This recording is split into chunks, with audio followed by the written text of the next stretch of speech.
ஐயா ஸ்டாலின் ஐயா வணக்கம் ஐயா. நீங்க ஓட்டுக்கு எங்கேயும் போய் கேட்க தேவையில்லை ஐயா. ஓட்டு உங்களை தேடி வரும்.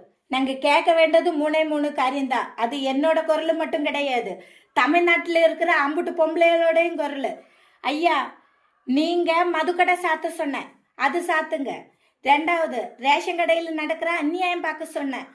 அநியாயம் 2 பேருக்கு 20 கிலோ அரிசி கேட்டா மாட்டு கறிக்கிறதுக்கு எடுத்துட்டு போறது. அவர் பணக்காரு ஒன்றும் இப்போ சொல்ல முடியாது ஐயா. பணக்காருக்கு மாட்டு கறிக்கிறதுக்கு எடுத்துட்டு போறது, நாங்கள மாதிரி இருக்கிற ஏழை பெண்கள் வீட்டு சாப்பாடுக்கு எடுத்துட்டு போறது, குழந்தை குஞ்சுகளுக்கு சாப்பாடு கொடுக்கறதுக்கு எடுத்துட்டு போறது.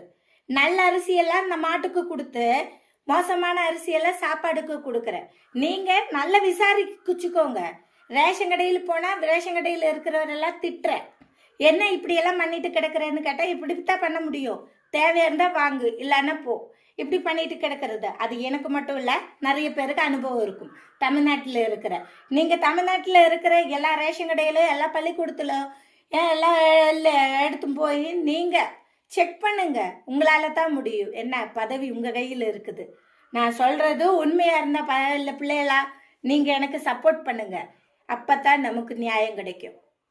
நியாயத்துக்காக போராடுவோம். அது ஐயா கூட நின்று போராடுவோம். ஐயா, ஓட்டுக்கு நீங்கள் தேவையான இல்லை, எங்கேயும் போக தேவையில்லை. ஓட்டு உங்களை தேடி வரும். என்னன்னு வச்சா, நீங்கள் நியாயத்தோடு நடந்தால் ஓட்டு உங்களை தேடி வரும்.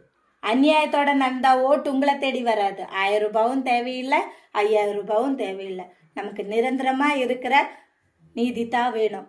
அது தமிழ்நாட்டில் இருக்கிற அம்புட்டு பொம்பளைக்கிட்ட நான் குரலாக கொடுக்குறேன். ஐயா, இந்த குரல் ஒரு பொண்ணோட குரலாக நீங்கள் கேட்டுறாருங்க. தமிழ்நாட்டில் இருக்கிற அம்புட்டு பொம்பளையோட குரலாக கேளுங்க.